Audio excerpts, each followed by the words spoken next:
Hey guys, Tyler Mahoney here, Truman Lake Fishing Intel with the team, and we're super excited to be coming at you with another monthly edition of the Expert Roundtable Dinner, courtesy of Nini's Italian Steakhouse in Warsaw, Missouri. David and Gina Townsend do a great job on in the restaurant and catering, and they had chicken fettuccine and lasagna tonight for us, and gosh darn, it was good. So we're looking forward. We're having our Christmas party next weekend down there as well, so really looking forward to that.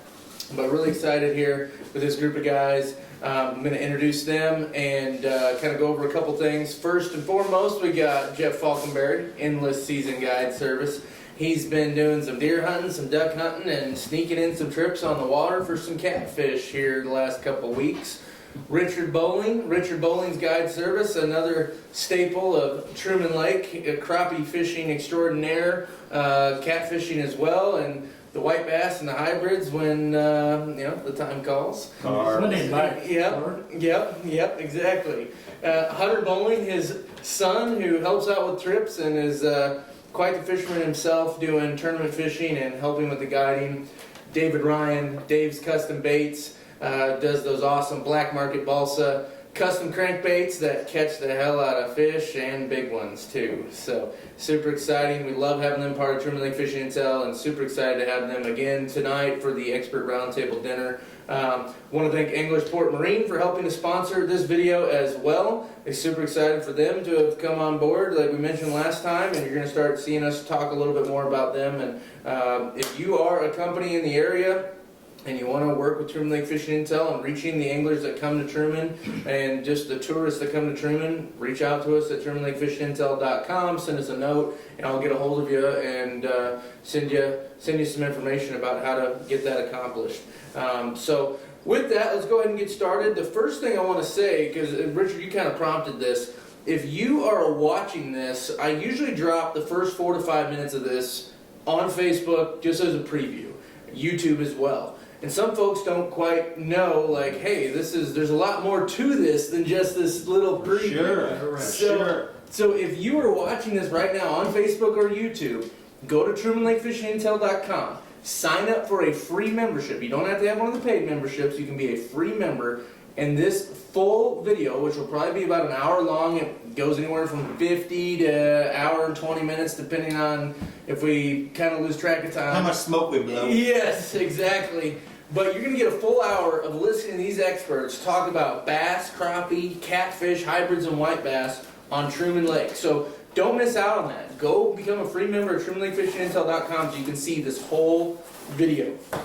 But definitely, and another good thing is, all of us, Dave's got some great sponsors, Richard's got great sponsors, Hunter's got some killer sponsors, and I myself got some good sponsors. And, a lot of them go unnoticed, but I brought some things this evening. Some of these Gorilla Grip gloves. Oh my gosh. Gave all the buddies here. If you do go to, this will be something Tyler can handle, but if you go on Facebook and you're watching this video right now and you share this video, Tyler will get your information and send you some of these gloves. Redneck Rubber, some crappie jigs, another good sponsor of mine.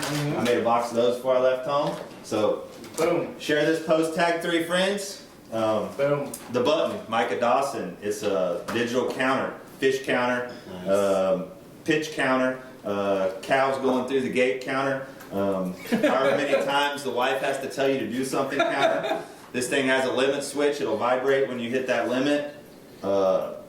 It's one of my tools that I use that goes very unrecognized. Micah Dawson does a good job with this. It's called The Button. You can find these at Everhart's. Share this video. Tag 3 friends. Tyler, make sure y'all get some of that stuff. Are you keeping track of how often the wife is telling you to do this, or is the wife using it to keep track? That thing goes to 999 or 99, I think, and then I don't even know how high it goes, but yeah, she has to tell me a lot. More than enough. So super exciting. We'll get on that. That'll be pretty cool. I thought about that before I left because we're rolling into Christmas time. Man. So the season of giving. Christmas time. I brought some things. Yeah, heck yeah. I just did a big story. I did a story on MahoneyOutdoors.com about all these hunting gifts that are great ideas. I'm going to be doing another one on fishing, and I guess with that, Got my little buddy just popping up to say hello. Nice. With that, Really good. let's just start with that topic. Instead of jumping into the fishing, like you said, Christmas season's coming. We've got Oh, look at that. 4 expert fishermen here that probably have just about every fishing item they could possibly want.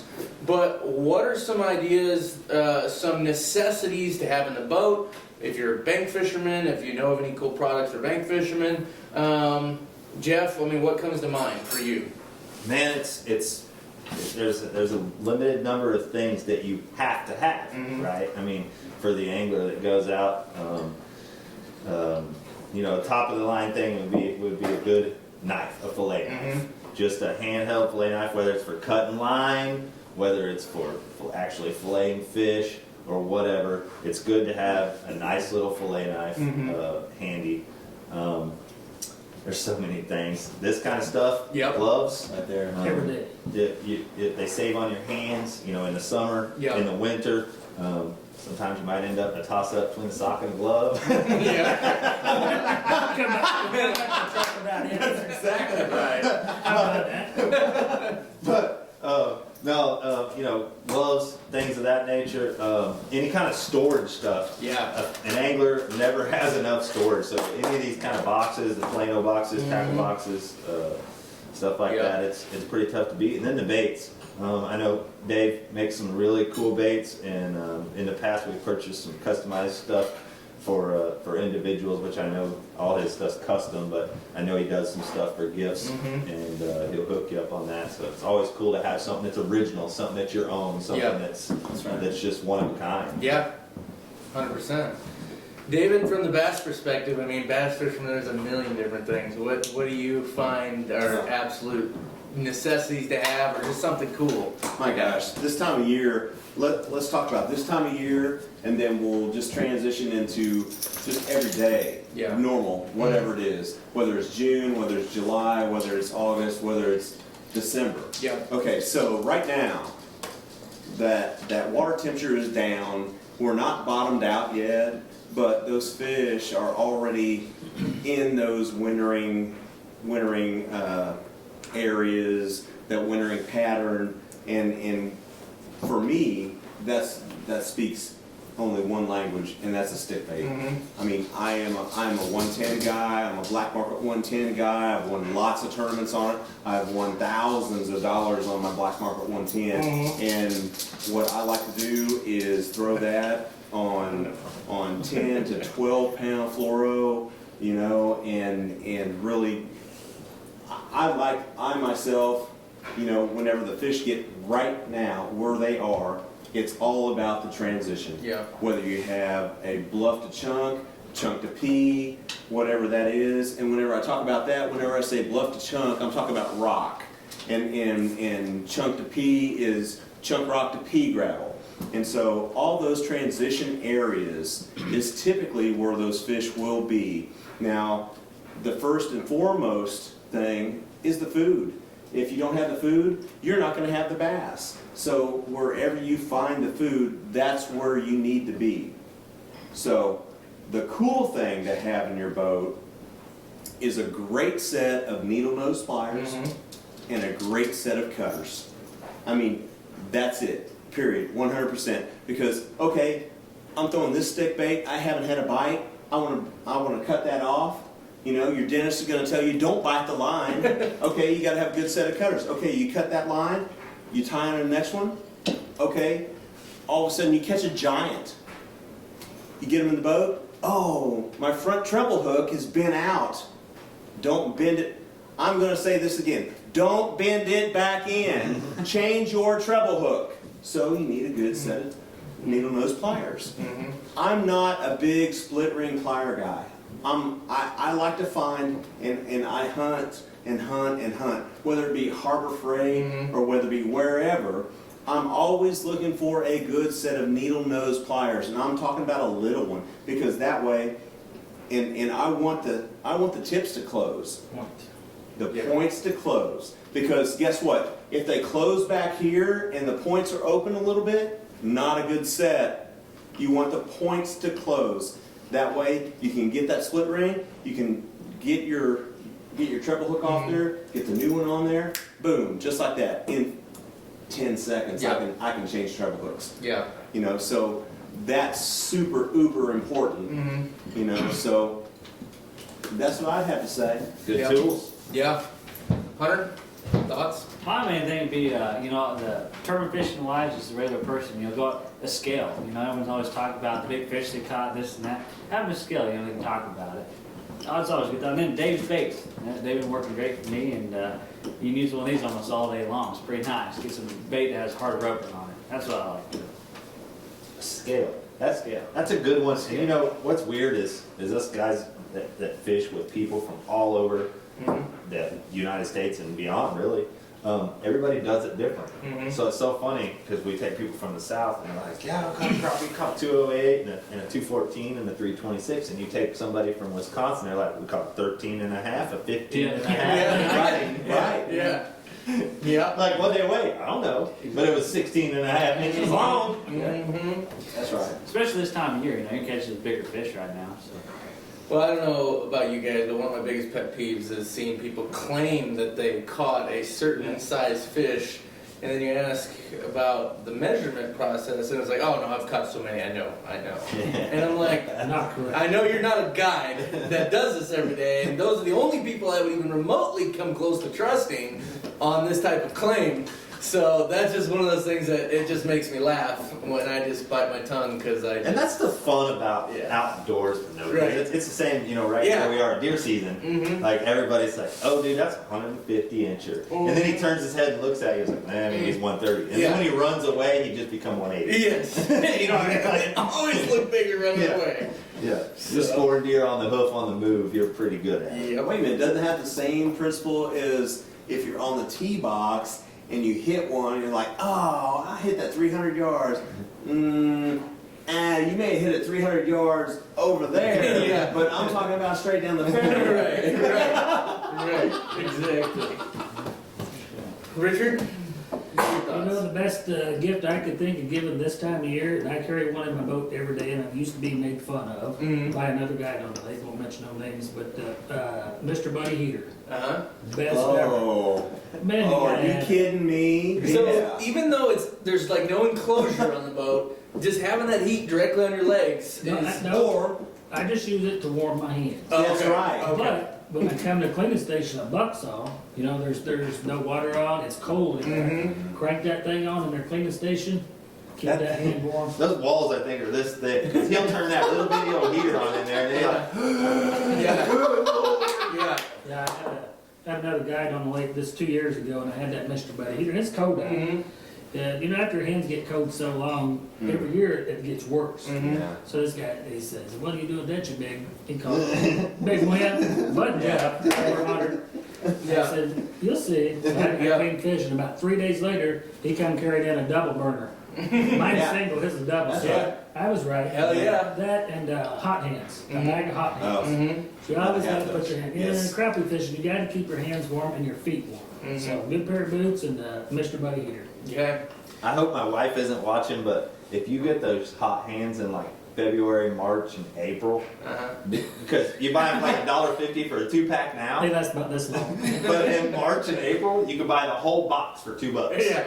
I mean, once it's over with, you can buy them dirt cheap. And my wife's like the queen of Oh, buying yeah. hot. I have hot cases. That's right. Yeah. So I will add a few things to the list. David can attest to this, but a lure retriever is very, very useful. And so I like, because they make the ones that are on the poles. Yeah. Oh, Those yeah. are fine. I like the ones that has the nylon rope. I really like being able to handle it, and that damn thing costs $12, and it has paid for itself 50 to 100 times over. I guarantee it. And Has it saved the black market also? no, because I haven't needed it. That's I haven't good. needed it for the That's black market awesome. salsa yet. That's There's been some close calls though. So, but yeah, no. Lure retriever is something that's super Yeah. cheap, great thing to have. Yeah. It's a lot, the nylon rope version is a lot easier to use from a boat. It's not gonna work as well from a bank, but from a boat, it's really good. Another thing too that I started investing in a lot more just since I started upgrading all my Lew's rod and reels was rod socks, and those are $5 to $7 a piece, but it freaking pays Save for your itself. nightmare. I have a story. My buddy and I coming back from Taneycomo, stopped in Clinton, and my truck, I had one of those foldable tops, and I had only unfolded one, and our rods were sticking out. Well, the wind caught it, and it broke his. It was not in a rod sock. I had 3 in a rod sock. Every single one was fine. Yeah. That's how much like protection it gave, and this just anyway, really, really solid investment on the rod socks. And then whoever said the cutters, 100% having scissors. That, like you said, and I get to hear it from my fiance, who is a dentist, that you better not be using your teeth. She's already had to like saw down part of my teeth because of little grooves I wore in my teeth from doing it. So And this kind of stuff. yeah. These fish counters. That is You know, awesome. even bass tournament guys or whatever. Yes. This guy can't Yep. count for crap. I don't And- forget the book. Yeah. But you know, like us that are keeping track of our clients' fish and how many we got on this side and how many we got on that Yeah. side, and that little vibrate for limit. This thing floats. It's waterproof. Yeah. We've all used the metal pitch counters for years. Yeah. But they rust. Yeah. You know, I mean, they don't last. Yeah. That kind of stuff is super cool. One thing I'll add too, just because I'm just thinking of video and all the video and stuff that we've been doing. If you're into videoing on the water, whether it's with GoPros or some other kind of camera, there's some really cool accessories you can buy especially with the GoPros, the Garmin Bergs, and it's one that I use a lot. And it's the YOLO Tech Yeah, Power absolutely. Stick. Yeah. It is YOLO, Y-O-L-O, you only live once, Tech. And it's a stick that plugs into the navigation light socket of your boat. Yep. It's got 2 USB ports on it, so it will mount your GoPro camera in the back or the front, wherever that nav light socket is, and it captures everything going on the water, and you can plug into those USBs and it'll charge your camera so you don't have to worry about losing battery. And even your iPhone. Yeah, if you want to charge your iPhone, you can do that. It's a You got a USB. phone holder and you can go Facebook Live and, Yep. and charge your phone while Yep. you're Facebook Living it up. Yep. So just some really cool stuff, and be on the lookout because I'm probably going to compile this into an article and post it on TrumanLakeFishingIntel.com and MahoneyOutdoors.com. So a lot of really good stuff. But let's get into the fishing. So here's the thing about November. It is the beginning of December right now, so the deer hunting is finally kind of dying down a little bit, but a lot of us were spending a couple weeks in the deer woods and not so much on the water. So we're going to talk a little bit about that, but let's touch on the fishing first. Crappie and catfish really seem to be the thing taking off. I know early November there was the final AIA championship and whatnot with bass, but on Truman Lake, crappie and catfish are really taking off. So with that being said, Jeff, let's talk, I guess, catfish. Yeah, I was on the water most of the week of deer season. Yeah. I shot my buck on Monday, boys. Yeah, you've done early. Yeah, he had time to kill. Time to kill. Yeah, we got out and did some catfishing, and it was good. It was kind of a little warm up there during deer season, and even had some rainy weather. Not enough to bring a whole lot of water up, but the fishing was still good. Of course, we were still shallow water Yeah. fishing, catching those fish 2 to 5 foot of water.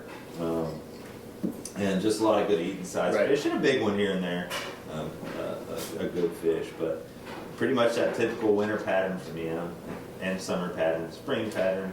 Yeah. I'm a shallow water fisherman. Truman pattern. Yeah, Truman pattern. I love to catch them shallow. Yeah, well, and it's just kind of funny because today we were out with Cody. We were fishing anywhere from 28 to 35 feet of water mostly. I mean, we Yeah. didn't touch anywhere close to 3 to 5 feet of water. Yep. But that's just the difference. We're in the Pommy, you're in the Grand. Yeah. There's a lot more Dirty opportunities. water, clean water. Yeah. But when you're on those flats in the Grand, are you like in the timber? Are you on a wide open mud flat? What do you look for? I'm mostly taking in account water temperature and a wind. Okay. Some structure sometimes. Okay. But mostly water temperature and wind, because once I'm in 1.8 feet of water, my side scan's useless. Mhm. You know what I mean? Because my transducer's that far. Or Right. dragging it, one of the two. So I'm not really scanning fish at that point in time. So I'm just getting on those wind blown flats and getting up where that wind's blowing in pretty good, and hopefully you got a good wind. And you know, if that water's 50 or lower, you're gonna crush them. Yeah. The only time it really kind of slowed down was we had that big warm up trend. The water went back up to 54, 55 degrees, and then once it cooled back down, we were back at it again. Yeah. So wind, and the reason why I bring up the structure, because that's what we were seeing today. Cody was talking about these big ones sitting in these trees. Yeah. Out there deeper, and that's what's. And they will. I mean, he knows that, and he's good at catching them fish out of those trees. But I'm, you know, like him, he's chasing those fish that are setting those trees, ambushing, and I'm chasing fish that are cruising. You know, I'm not chasing fish that are setting still. Yeah. I'm chasing the ones that are going after something deep. So are they schooling up? Yeah. Like. Yeah. When you get one bite, you'll get 3. Okay. Like that shell, what kind of rig are you using? I'm using still my Santee Cooper rig, and I'll adjust my cork to depend on whatever depth of water I'm fishing.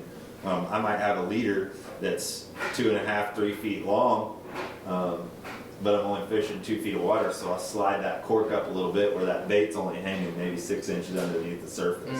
A lot of times when these fish hit, you'll see the fish before you know.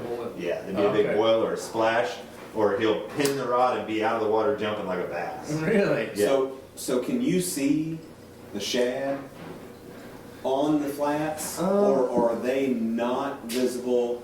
Not too much usually. Okay. Not too much, Okay. because usually like what I'm depending on is that water temperature to hit 50 or less, and that dirty water like that, right? The parts per million oxygen goes down, and those shad get kind of weak. You know, they can't swim against that wind. They can't move, and they get weak and they blow up on these flats. So then it's just like chumming. And so they're not strong enough to flip or anything like that where you can see them. They're belly up to the shad bar. Yum, yum. Yeah, That's right. But what they'll do, like you were talking about schooling, what they'll do is you'll be set up and you'll have one rod go wham, and I'll just tell everybody like, hey, while he's watching that, you need to make sure, and then wham, wham, you'll get 2 or 3 at the same time, because when they cruise, they'll all come up in there, they'll cruise through and go bang them, and they'll kind of go out, and then 10 minutes later they'll cruise up and bang them again, and it can get interesting. So you find that there's more than, they're not singles. They're not singles that do that. They're wolf pack that come up. Yeah. All right. If I pull into an area for 20 minutes and only catch one, I'm not staying. I mean, I'm looking Right on. Yeah, because we're trying to get them. Yeah. I like to stay busy. Yeah. Oh yeah. Today, every time we'd have a lull and we'd just start getting ready to talk about, all right, time to go. Bam! There was the flurry. 5 more minutes. There they came through. 2 or 3, boom, boom, boom. You put them on the clock, man. Yeah. 5 and 10. Well, what I found, and it's not really a fishing technique, but if you just talk about leaving, talk about not taking any bites, pick up your phone to look at your phone, that many times triggers a bite. Yeah, So you put them on the clock, either 5 or 10. Yeah. You know, if you say, well, it's 9:48, we're going to move at 10:05 or whatever. You know, you just round up to another number. Yeah. And then you watch and you're like 10:03, rod lays down. Yeah. Yep, we'll stay there. Yeah. Yep. Absolutely. So, did you mention what water temperature it was? Anything below 50 is when it starts. Yeah, I mean, 50 or below is a kind of feedback target. Okay. That's what I like to see. We did get a warm up. Yeah. Now, is that shallow pattern applicable not just to the Grand, but all over the lake? Yeah. In dirty water. Okay. You know, in stained water. Okay. And especially dirty water. Because those fish are going to be catching out of that water where you can only see this far. They're going to be as white as his hat. You know, I mean, they're just bright white. And that's what really gets people. They're like, man, these fish are so clean looking. Yeah. Because they're just bleached out. Yeah, They don't get no sun. No sunlight. No Yeah. sunlight. That's right. Yeah. Interesting. Okay. Has the hybrid and white bass bite just kind of, is that done right now, or are people finding those? I don't think it's done. I had a buddy out with a guy down the south of the lake, down by the dam, and they had their 45 fish off of one hump Oh, wow.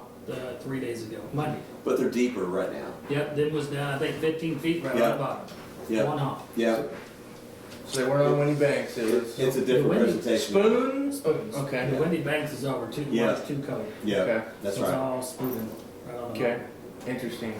They had a load, had big ones. Yeah, because I mean, I haven't heard a lot about it. Granted, a lot of us have been off the water a little bit and whatnot. So I was just kind of curious because I just hadn't seen much on that. And I I'm gonna have know, to go. I gotta get out of the duck blind and go down there. 'Cause that's too much fun. It is When fun. they're biting that fast. Yeah. And spoons.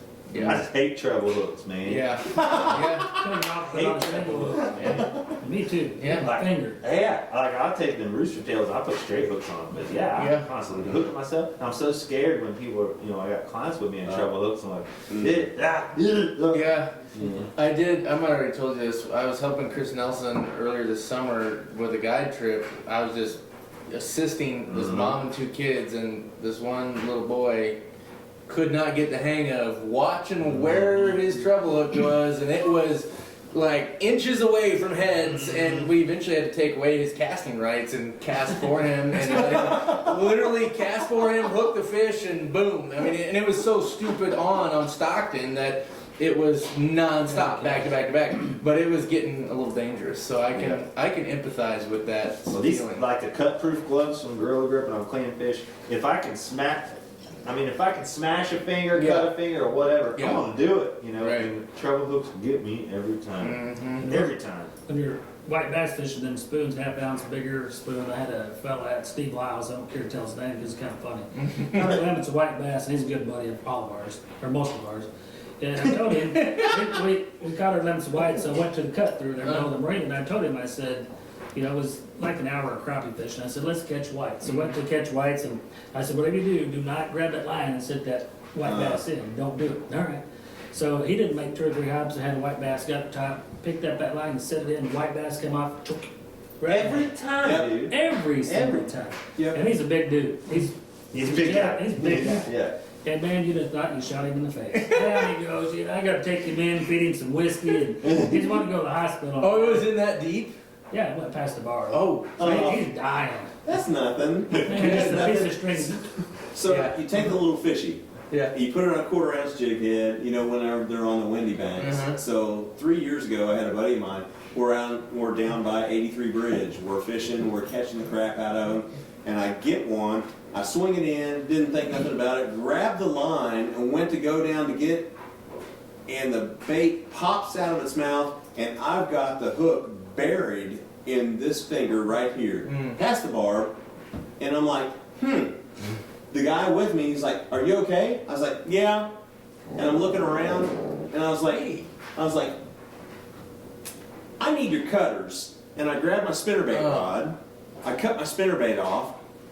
I got some 20-pound test, peeled off about that much, cut it, got it around there, and he goes, "What are you gonna do?" And I pinched it down just like that, and went just like that. Yeah. And he goes, "Oh my God, you're taking me to the emergency room." I was like, "What are you talking about? They're biting. We got to keep catching them." And it comes out easier than Yep. that. You never know it comes out. Yeah. Yeah. I mean, we strung a bunch of them out at the marina. yeah. But Yeah. you got to push down on that jig head to Get get the barb away. Simultaneous. That's right. And then, boom. So I'd always been told to use at least 50-pound braid. Nah, you don't have to. I've used 8-pound mono. As long as you're simultaneous on the push and pull. Yeah. If you're out of sync on push and pull, They're gonna hurt it's a lot. not good. Is there It's bucks like- on one year? All of a sudden, you see your finger scratching Oh yeah. out here. Yeah. Me and Mike Williams was there working, and some dude came in, he had a treble hook this big in his back. So he comes into the office where me and Mike Williams were working, and we had a routine. He'd push and I'd pull one time, and Yeah. we took a lot out of people's, but this is a big one. So this guy's in there, we give him a bottle of whiskey, and he's just shooting it, and he's not hurting, it's in your back. So we count 1, 2, one's pushing, one's pulling, and was off, and man, his back stretched out. Yeah. So I had to walk away. I was laughing. And I walk out, all this back comes out. I said, "We got to do it again." So we come in there and we boom, do it again, and his back comes. So our timing's off again. We haven't been drinking yet. So we go out, we're laughing. We come back in. Third time we get out. The guy never flinched one time. Wow. One time. It will stretch out. I promise you. It will. If you're off, you will. It will. Because before I did that, I was like, "Where's your needle nose?" I got the needle nose, and I was like that. I went. Oh, don't do it. I was like, Okay, that's not gonna work. Sometimes you can push it through, but it's gotta be kind of pointing through it, but if it's not, come back the way it went in. Yeah, I thought my buddy, whenever I did that, I thought I was gonna pass out. I was like, just keep running the trolling motor. I just got that line. And with them treble hooks, man, they will smoke you. Yeah, that freaks me out. To this day, I have never had a hook get. Why did you even? Why did You you? will now. No, I've said that I multiple promise times. you, No, you will now. no, because I am super. I like go out of my way. If I'm like ducking and It's diving. gonna happen. He just wait. I was fishing a tournament at Truman, and I was on this point, and I was throwing a gunfish, and it's like all of a sudden one gets it. I mean, it's a good one. Got it. Wind. My partner's slow on getting the net, so I'm just gonna swing it in. I swung it in. All of a sudden, I go to get the fish because I grabbed the line. He's in the boat. I go to get the fish. The bait comes off in me. I'm like, ah! I was like, with this hand, pinning, it's a 4-pounder. Yeah. And I'm like, open that live well, I need to put him in there. So my partner opens live well, I throw him in there, I was like, hand me those pliers. And I actually was able to pop it out with pliers, and I was like, oh my God, that's gonna be sore for days. And it was, I promise you. But it just happens. I mean, I haven't been hooked very many times, but it happens. I mean, you spend enough time on the water. And especially like when kids come with me, now I tell them all the time, sunglasses. Yeah. Yeah, that's right. They don't have to be Costas. Right. I'm an Oakley guy, but sunglasses. Whether it's sunny or not sunny. Yeah. Wear your damn Just protection. sunglasses. Yeah.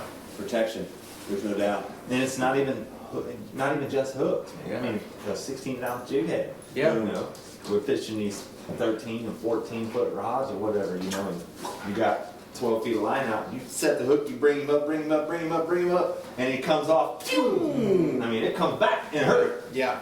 Yep. We've all done it. We've all taken one right there on the eyebrow or right on the chin. Or, Yeah. it's like a bullet. I think I've hit Sammy more on hook sets than I've hit myself, actually. I'm not even lying. That's terrible. It's Shame on you. She's always in the wrong spot when I Oh, send her. Sammy. It's happened 2 or 3 times. But sunglasses, man, I mean, that's the Yeah. only thing, you know, that So, talking a little bit more about bass fishing. Okay. There's not been a lot of bass fishing going on, I'm sure. No. But early November there was. You were part of the AIA Yep. championship. Yep. I know it didn't go as you would have liked. It did not.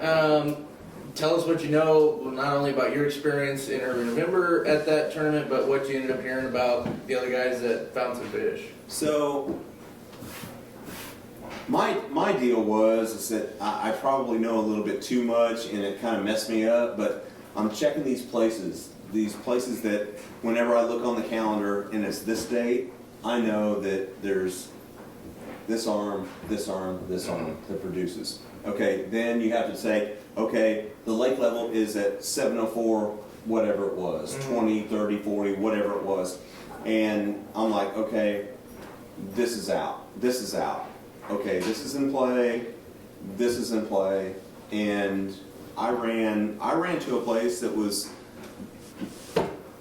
you know, moderately difficult to get to. And up until you got into the river section of that area, the water was really kind of crummy. I mean, the water color was not good. And then once you got into the river section itself, it cleaned up. And there were places that I had 4 and 5 foot visibility where I was. And when I saw it in practice, and I got a couple of bites in practice, I knew exactly what they were going to bite, because the water temperature was 52 to 54. So it was colder than all the rest of the lake. At that point in time, I was really happy about that, because I knew that they were going to be closer to a wintertime pattern than it would be a fall pattern, and they're isolated. They're not a main lake species, they're a river species. So they do different things. I mean, they've got a wintering place, they got a pre-spawn, a spawn place, they got a summertime place, and then we're gonna go back into the fall / wintering. And so I'm like, okay, I've got them dialed in. I know whenever I got a couple of bites, and I mean, I didn't get a couple of bites from 15 inchers. I mean, okay, there's a 5-pounder, there's a 3-pounder, you know, and I'm like, okay, we can do something with this because it's unlike anything else on the whole lake. Well, I get up there from local traffic and some other traffic, you know, it just didn't work out. But I know a lot of guys that caught them on that main lake area. And whenever I say main lake area, I'm talking about like the Grand Tebow confluence to the dam, Sterrett Creek, Little Tebow, that section right there, you know, and they caught them in those sections fishing. Sometimes they were fishing bluff end transitions. Sometimes they were fishing channel swing, channel on, channel offs in creeks, you know, and that's how a lot of those fish got caught. As far as the winners are concerned, I don't know exactly how they were catching them, but I know for a lot of guys that finished in the top 10 that was part of the equation. For us, it wasn't. We just kind of pitched a shutout on that deal because we just caught a few the first day, and I was really disappointed because I really thought I could catch 17 to 18 pretty easy. And in fact, I thought I could put it on autopilot and catch that, and you know, things just didn't work out. You know, it's just one of those things. It's fishing. It's not a 100% guarantee. You still have to go out, you do the work, you put the bait there, and you still have to have the fish react to the bait and bite it. Right. So, you know, I wasn't scoping them. I can tell you that. I need to be scoping them. Is that how most of those guys wanted? You know, I don't know, but I think that several of them did. I think that there were several teams that finished in the top 10 that probably were scoping them. So Hunter, you done some scoping. Have you done like bass scoping? We did one term. We found a spot where, kind of like where the current comes in and sit up on timber. That's the way we caught them. We'd throw a worm at them, we'd see them and catch them. But that's the only time we would turn our live scopes on and catch them. So whenever you saw them, could you definitely tell the size difference? You could that, yeah. But you didn't know if it was a carp or bass, nothing. We didn't focus that much on it, you know. So in your experience, do you think that if you had a drum, if you had a carp, if you had a bass, since they're all a lot of the same body shapes, do they show up similar? They're all the same. I think you have to pitch to them, see if they move, react to it. Okay. From what I've seen. Sure. Yeah. But maybe this new stuff got coming. But I mean, like drop shotting and ledge fishing and deep I'm fishing. sure. That's all you know. Watch the big bass terms nowadays. That's all they're using. Yeah. That's all they use. Right. Every tournament boat's got one on it now. Right. You know. But Truman Lake, it's a little bit different. You know. Sure it is. Where's that? I mean, for that matter, Truman Lake versus Lake of the Ozarks. I mean, that's apples and oranges. I mean, You can drop shot them down there, right? I mean, Lake of the Ozarks, you can do that same thing. It's clean enough on the lower end. Sure you can. Huh. As Absolutely. far as Truman, we did it the one time, but when it worked, it was pretty cool. It was cool. I wondered about that. Like if you could even throw a crankbait I'm sure. and, you know, get a crankbait past him, reel it down and stop it in front of him, Yeah. you know, see if he climbs, you know what I mean? Well, I know for a fact, Brad's not here, but last fall I painted some rock warriors for Brad, and he said, dude, you'll never believe it. He goes, it was 38-degree water temperature. I was scoping them, and he was down on the lower end, or on the other side of the dam. I'm sure he was in the Warsaw area, and whenever I say Warsaw area, I'm talking about like from the dam to, let's say, 8-10 miles down, you know, that section. And he goes, man, the water temperature was 38. He goes, I saw him. I saw the bait. I saw him come get the bait, and you know, that's pretty neat. Yeah. You know, as far as I would love to be in the boat and see that, because the more and more that I've talked to different people, and the more and more that I know that what's going on, and the more and more that you read about whether it's the Bass Elites, whether it's the FLW Tour, guys are putting the live scope into play in the bass arena, not just the crappie arena. Yeah. Oh yeah. So There's guys that's jacking toads. yeah, so it's got its place, and if you don't pay attention, you're gonna get left behind. Right. There's guys throwing A-rigs and catching them Dude, on live scope. big time. They get accused of snagging them, but I don't think they're snagging them. Well, you don't want to be scoping them. It sounds like you want to be hummingbirding them here pretty soon. Is that what we're That's the hearing? hearsay. Bird Live, There's some new ones. Bird life. Mega Live, yeah. So, kind of interesting. Okay, so you touched on it a little bit earlier though. Truman Lake bass fishing in the wintertime is not totally a thing for many people. For many people, it's not, but it exists. I mean, I've won lots of December, January tournaments way back. Mhm. You know, I'm talking about several years Yeah. ago. There used to be Bass World Sports would hold a wintertime circuit. Mm-hmm. Well, I would have to say that out of the wintertime circuits that they've had, I'm not tooting my own horn by any means, but I won more than my share of Mhm. those events. And, you know, it's a matter of throwing a stick bait and understanding the water that they're in, understanding how they set up, understanding the fish themselves, you know, because I'm a big, when it gets wintertime, I'm a big transition guy, like I talked earlier about, you know, bluff to chunk, chunk to pea. And more than likely, it's bluff to chunk. Mm-hmm. And whenever you fish, let's say it's a steep bank in a creek. It's a channel swing in the creek. It's halfway back. And whenever you look at the creek itself and the totality of the creek, it's like, this is the deepest water. So automatically, you're like, this is their wintering area. This is where they're going to winter. There's no doubt about it. So within that area, if you see bluff slides, and what I mean by that is that, you know, the rocks have slid off the bank and it's caused a rock slide on this bluff, that's a transition area within that bluff bank. And so if the bait's there and those fish are there, it's like a perfect storm. Mm-hmm.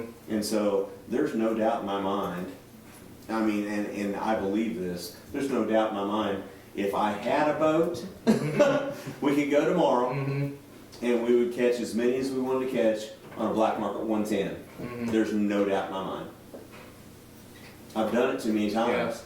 Yeah. It's just there. And so it's not about running up on the upper ends. It's not about all that other cool stuff that you get to do. Oh yeah, I caught them. I was way up this river. We were way off the bank, or we were way off the map, you know, of Truman Lake. You know, it didn't even have any mapping where we were. We got into a strip pit. Yeah, right? Yeah. Boom. Yeah. Water's gonna be hot. Water's Mark's gotta be up. Just to get over the fence. Yeah. Or way up there, it's gotta be up to get over the rock ridge. But no, it's, you know, it's just one of those things. It's like, so, after they get off that jerkbait, they'll get on that wiggle ward, or in my case, my black market rock warrior, and you know, it's all about shad, and then they transition to crawfish, and then they transition to bluegill, and it's all about the forage and understanding what they eat and the different times of the year that they eat them. Right. Is there a big crawfish pattern though on Truman? I mean, do you see a lot of fish that eat Man, crawfish not as much anymore? I mean, not- used to you did. You Yeah. catch them and you'd see the tentacles Right. hanging out, but Not as Or- much as other places that I go to, Jeff. even because catfish. We're the same way. I remember catching catfish with chock full of them.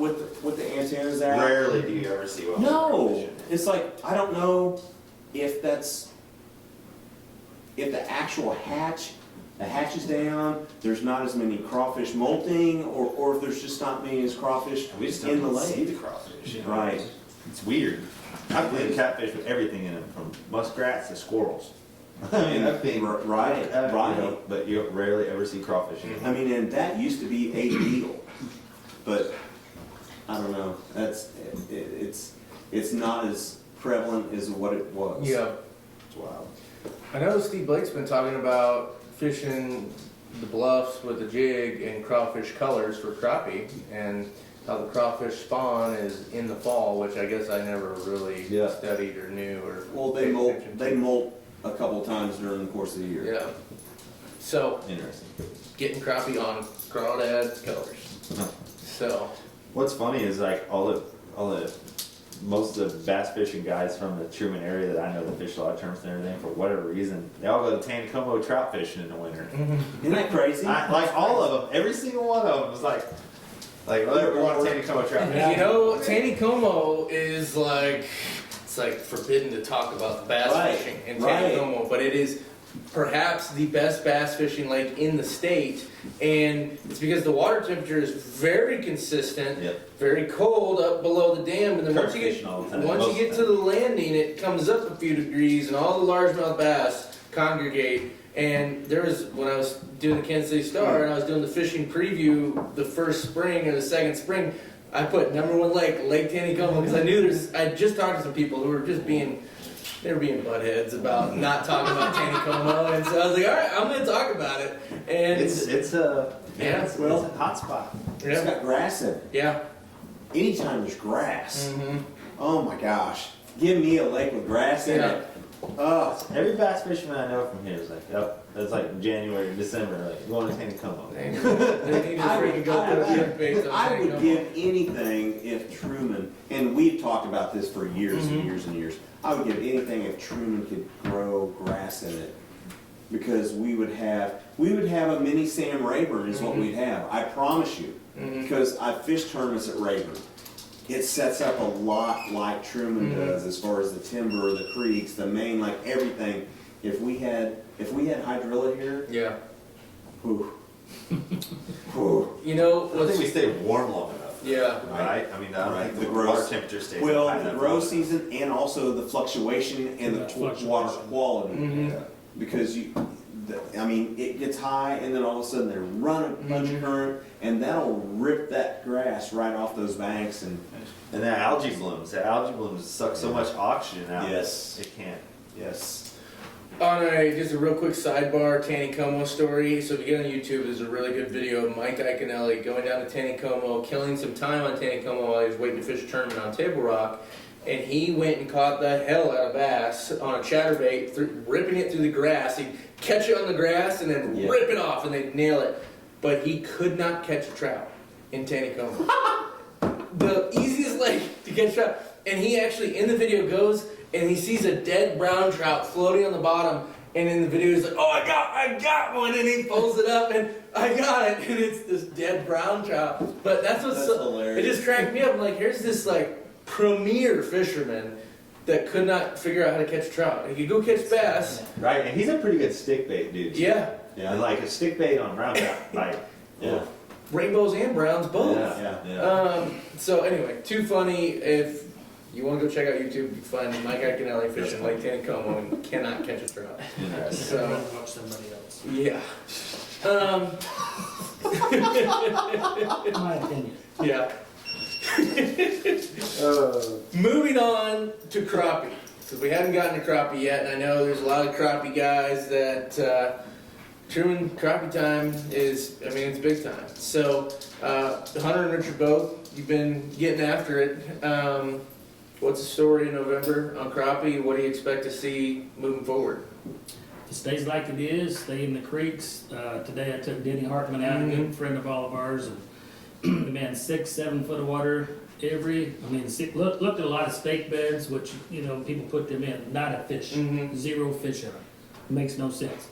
Be one stick up beside it and have a big old fish stuck right beside it.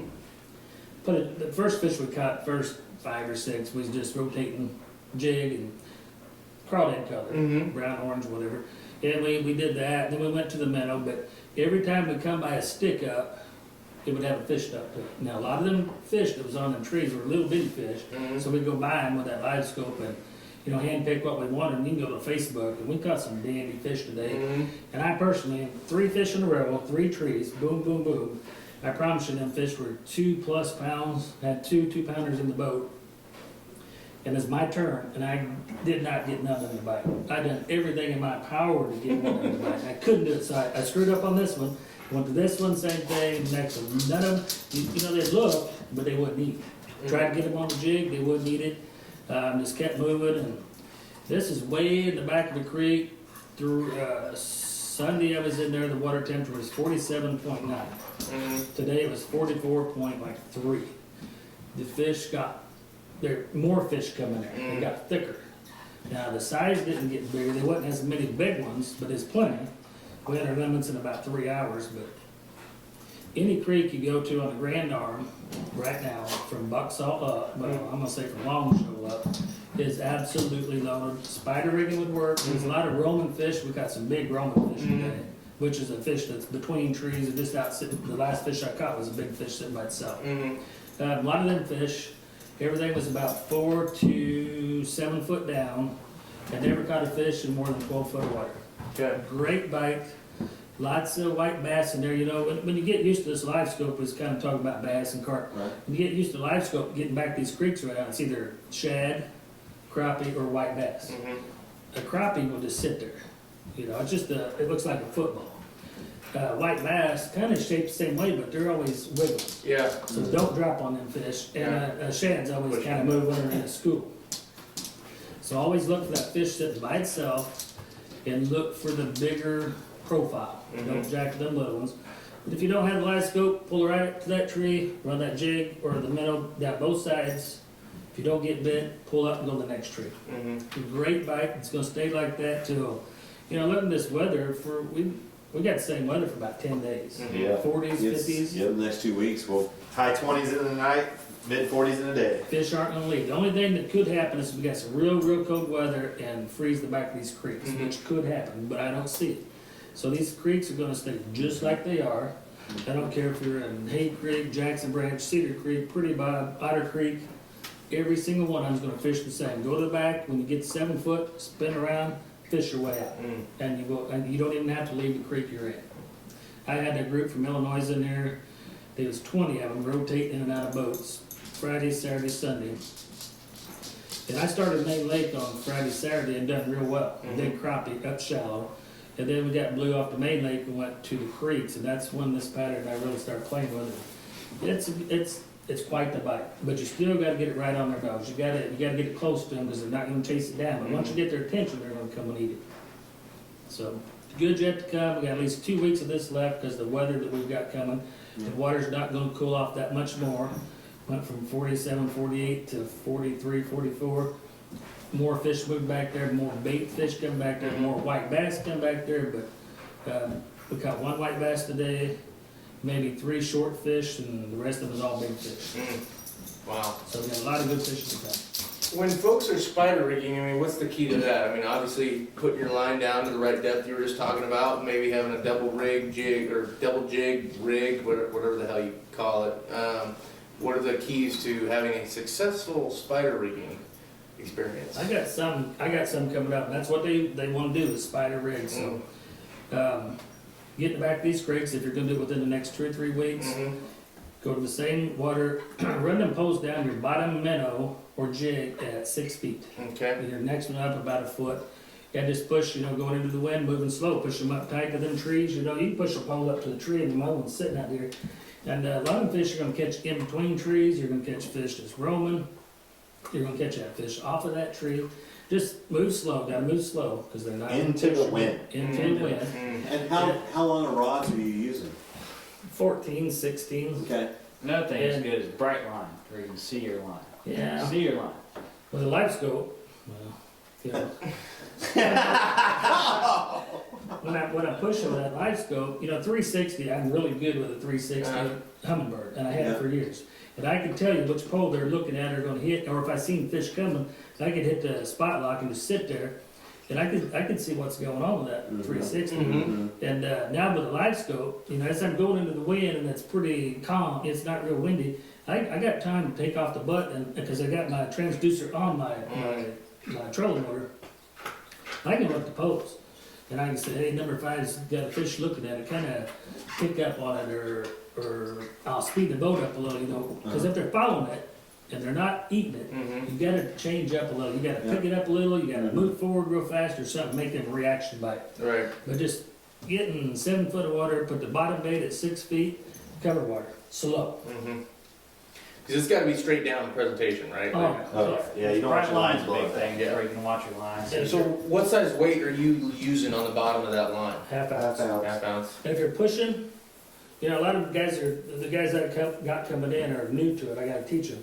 But if you're pushing along, you're going through timber, and you see a line coming back, you know, you're pushing on something. There's a tree there's a brush pile, pick that pole out, come straight back with it with that half ounce, drop it down, and it'll come off every time. You never lose a hook. But you gotta be gentle, into the wind, and don't be jerky. You gotta just go smooth. Yeah. Now, are the crappie? I mean, is the bite noticeable, or are they finicky with it? Is that why you're talking about having that? Bright line's mainly is like, you know, you see them, you know, pulling on timber, see your line lean back. A lot of times you see slack in the line, you know, this Yeah. Them up with Because it. you got a half ounce of weight, so all your rod tips are kind of hanging, right? Yeah. So sometimes you'll see one go dong, Yeah. hit it, or sometimes you'll just see one go whoop. Oh, It just raises up. They grab the bait, and all the other rods are hanging. Now this rod's not. yeah. Because usually that's a good one. Okay. All right. Very interesting. Yeah. And with a 14 and 16 foot rod, you jack them. Yeah. Like they're not paper mouths anymore Yeah. because that rod is designed for you to set the hook. Mm-hmm. Get them coming your way. Pretty cool. So you It's rip. cool. Yeah. Well, I might have to try to get out there and do that with you. That's spider rigging's fun. You know, up here, it'll be a little different. You can go down by the dam where Steve's at, Bob Bates is at. Get on them bluffs, bluff ends, bluff pockets, and do that, but you're gonna be down about 16, 17 feet. And then a lot of times, you're gonna have 2 on at a time. I mean, Oh. because they're gonna be in schools, lunches in Yeah. the wintertime. And I mean, I've sit on a school and be done in an hour, 3 people. Yeah. But you're catching, you know, two, and you're done. Now, are these smaller fish? You have to work through a lot of small fish. Down the dam, they're Down gonna there, be smaller yeah. fish, yes. Yeah. Yeah. They'll be good Fun. keepers, and you'll catch a good one once in a while. Yeah.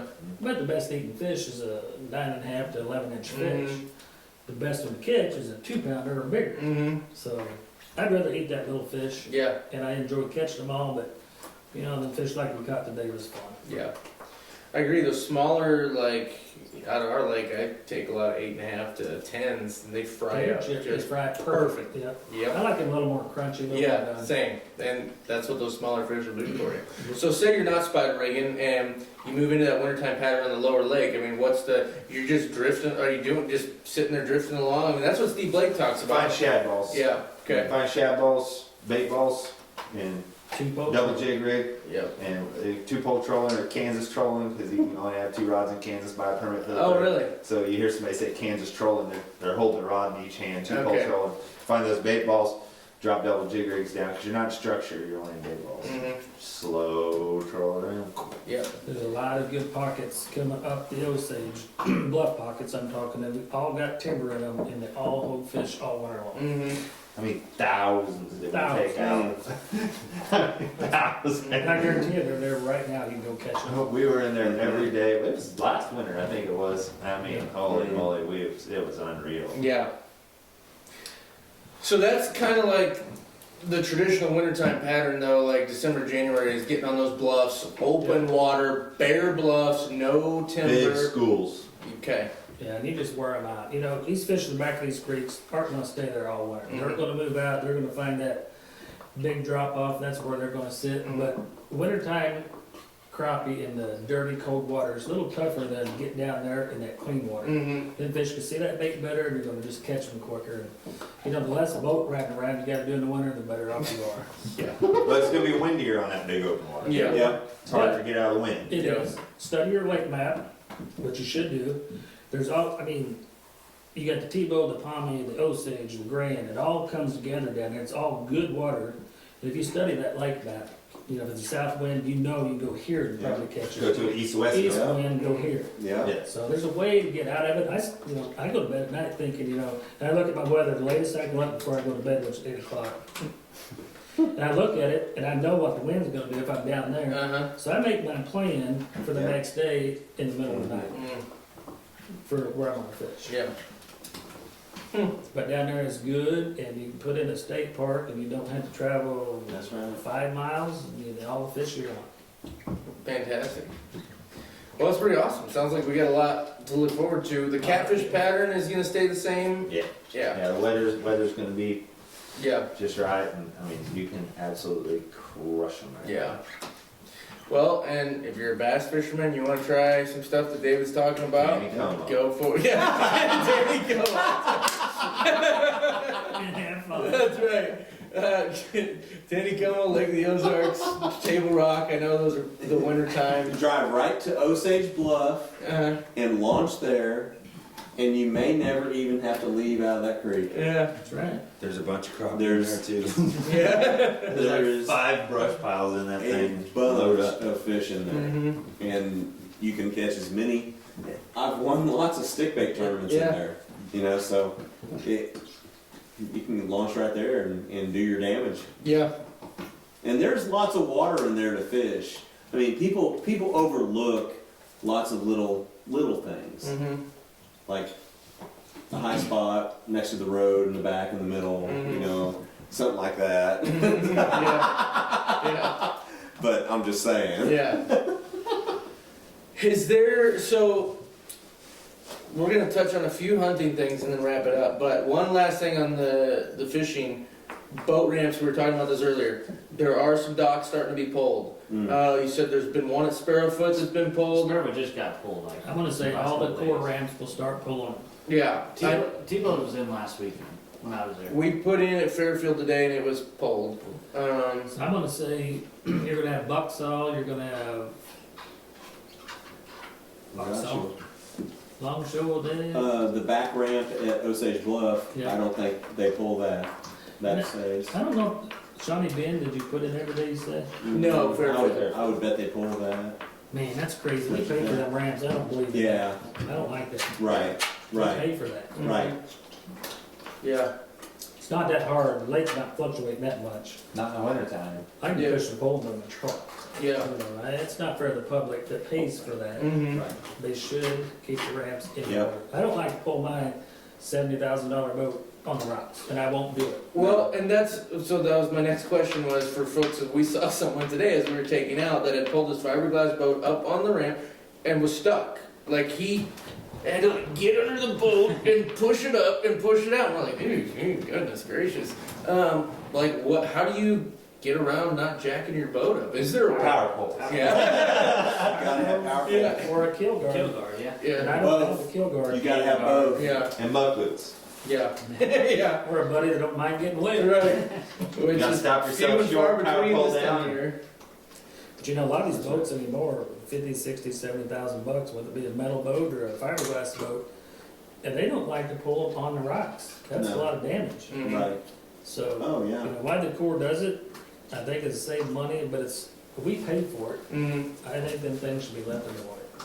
Well, as we build up the following at Truman Lake Fishing and Sale, we may be able to do some petitions. What? Yeah. Could And make that happen. That's exactly right.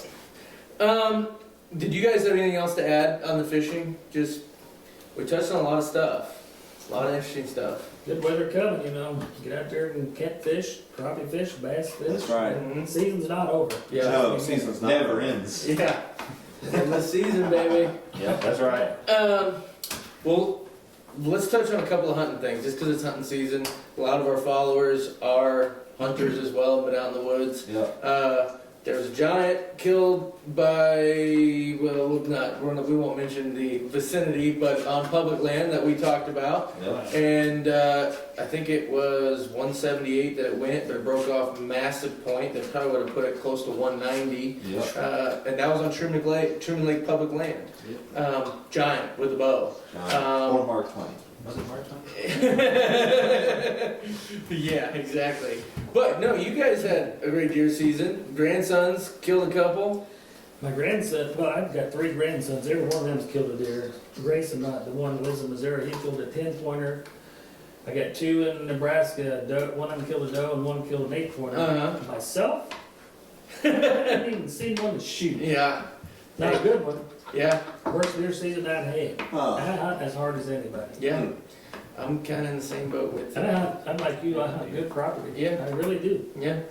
Man, I was gonna shoot a doe tonight. I couldn't even get close enough to doe to shoot. I'm fixing to throw my bow. Yeah, that's when you know it's getting frustrating. But Jeff, you and Natasha both killed a couple nice deer. I did. Tosh killed a really nice 10-pointer open in the morning on a friend of mine's property. Runs cameras, does a good job managing his deer. You know, we were texting back and forth, and I was like, you know, he's like, just use your judgment. You know, if you like it, shoot it. If you don't, Yeah. you know, Yeah. She let her buck was the 7th legal buck that we saw. She let some really nice 3-year-old 8 points and 1 9-point walk, and she ended up killing a really mature 10-pointer that had no pictures of, so it was a bonus buck anyways. Wow. Now you rattled him in, didn't you? Did, yeah, he come cruising through by himself. He was probably about 150 yards outside of our opening into the woods, just cruising by himself, headed the opposite direction out of our lives. She was watching him in the scope. I couldn't even see him anymore. We were sitting together in a blind, and I was like, oh, where's my bag? So I grabbed my bag, and I had horns, Yeah. bam, bam, bam, and she was watching. She said he turned around and he's running this way, and he run up to about 75 yards. Smoked him. I was trying to stop him, you know, he come straight at us, then he turned off, and I kind of gave him that, man, you know, nothing, man, nothing. I said, hey, and he stopped, and she shot. Yeah. Done a good job, so. That's awesome. Really nice deer, and then I cat moused a deer bow hunting about 2 weeks before season, had pictures of him and everything. Seen him twice, but never could get him close enough, and ended up killing him with my rifle at 20 yards. Yeah. Most shots. It's kind of bittersweet when you're like with the bow and you want to get them with the bow and then switch the rifle and then they come right into freaking bow range. Yeah, so he was kind of in my cross, so Yeah. I saw him the day before, and it just wasn't right, and so the next morning I was like, I got you. Yeah, buddy." yeah, It worked out just perfect, Yeah. so I was pretty happy. Yeah, it was exciting. It was a good season. yeah. Little brother killed a good deer. Yep. And my buddy and his daughter both, they killed great deer, so we were blessed with a really good deer season. Got her done early and went fishing. Yeah. The only thing that people need to know about my deer season, I think I posted it on Mahoney Outdoors. I'll have to go back and look, and if I didn't, I will. Is just go look at the picture of a screenshot of my Tacticam app where you see my shooter buck caught across on a dam 3 minutes before I walk out across the dam.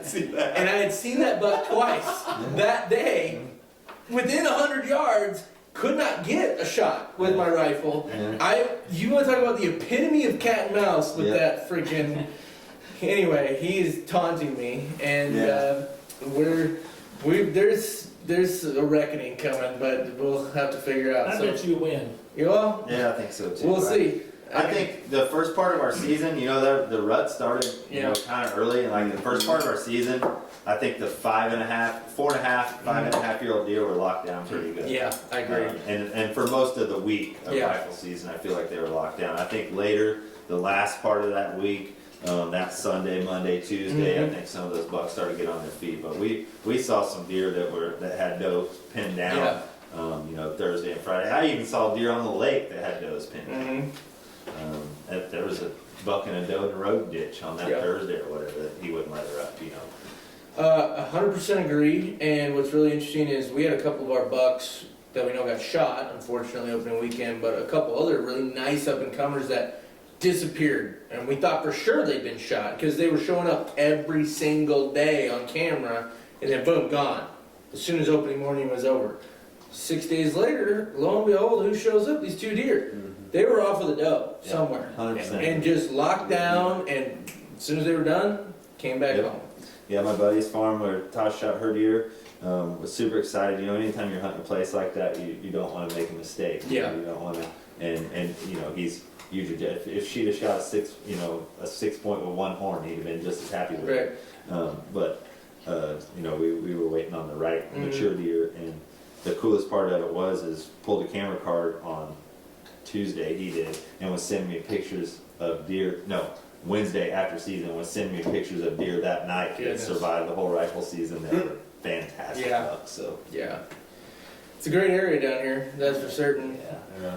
The duck shooting recently hasn't been as great as The season started off with a bang. Everybody was just really, really beaten. We had a really nice migration in October. If you were out anywhere near water, you seen that. Yeah. We had a really good migration, and those birds hung around. We didn't have any weather to push them out, so we banged on those birds, and I mean banged on them all the way to the split, and then opened back up there during rifle season, and it was still pretty good then, all the way to about Thanksgiving. Yeah. And then 2 days ago, we had a big cold front. Everybody expected a big push of birds on a northwest 20-mile-an-hour wind, and 19, big temperature drop. And I think it pushed some of our birds out. Yeah. Not much new in. We picked up a few honkers. They're pretty sparse around Yeah. here right now, so we're waiting on another push. Yeah, I mean, we had someone write in about, hey, can you throw us a bone, tell us if any ducks are on Truman? Pretty thin. I was on there today. Yeah. Yeah, there's cormorants all over the damn place. Yeah. Seagulls. We're still shooting some ducks every day. I'm just blessed enough to shoot some ducks Yeah. every day, but they are thin, Yeah. thin, and it'll get better. North Dakota, my friend's got a lodge in North Dakota, and he's in Missouri right now, bow hunting in Missouri and Kansas. They're filming, but he said that their temperatures are the same as ours, basically, and they have zero snow cover, and they're loaded up with ducks. So Yeah. there's still some migration to be had for sure. Mm-hmm. But right now it's a little bit thin. Yeah, absolutely. Well, So go boys. fishing. Yeah. A lot of good fishing activity upcoming. We've got a Christmas party coming up next week, and we're gonna do some more video there, but it won't be this long. It'll be fun little tidbits that will get posted. But we'll do the next monthly expert roundtable around the beginning of January. Touch base then. If you have any questions between now and then, send them in. Message these guys.